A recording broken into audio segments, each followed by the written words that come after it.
Екипата на телевизија Нова и денеска беше во Стајковци, едно од најпогодените места од силните поплави. На пунктот во основното училиште во координирани акции се носеа вода, храна и потребните лекови за граѓаните.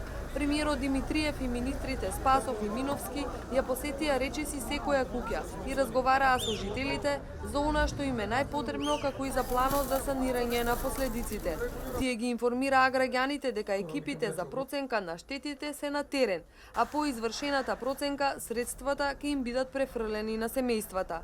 Формирана е Централна комисија за процена на штети, ќе се формираат и општински комисии во поголем број, бидејќи теренот кој што треба да биде покриен со проценка е голем.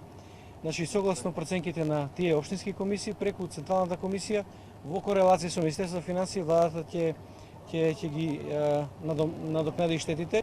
Меѓутоа, многу е важно кај луѓето да има одредени случаи, неа стоката изнесувале или било што, чекале да дојде проценител, да се внимава да не се со тоа причини други последици од аспект на зарази и така натаму.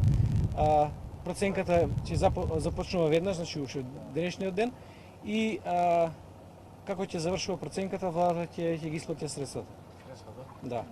Дадовме по 300.000 денари за семејствата кои што имат загинат случај и ќе чекаме проценката на општинските комисии да... За штети више се уништено? За се, значи материјални штети, штети од добиток, земјоделски штети, проценката ќе биде за се.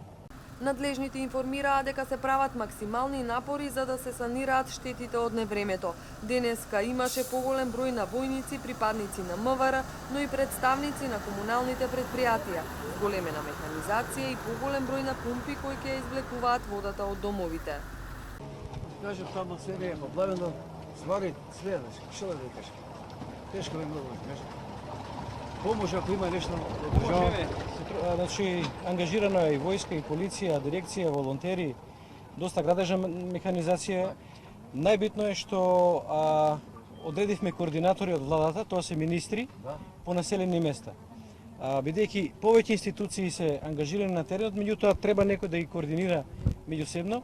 Овие министри ќе бидат постојано тука на терен, присутни за координација, за да имате на кого да се обратите за помош, да биде тоа испланирано, да се дадат приоритети, кај треба ресурсите да се насочат и така натаму. Ја мислам дека споредено со вчерашниот ден, гледам дека денешниот начин на организирање дава ефекти, многу подобро сме организирани. Исто така задложивме Министерство за образование преку студентските домови, интернатите, армијата преку своите кујни, труд и социјала преку градинките, сите институции кои што имат капацитети да приготвуваат храна, да се приготвува храна и да се дистрибуира до луѓето на кои што им е потребна и сака да ја прифатат таа храна.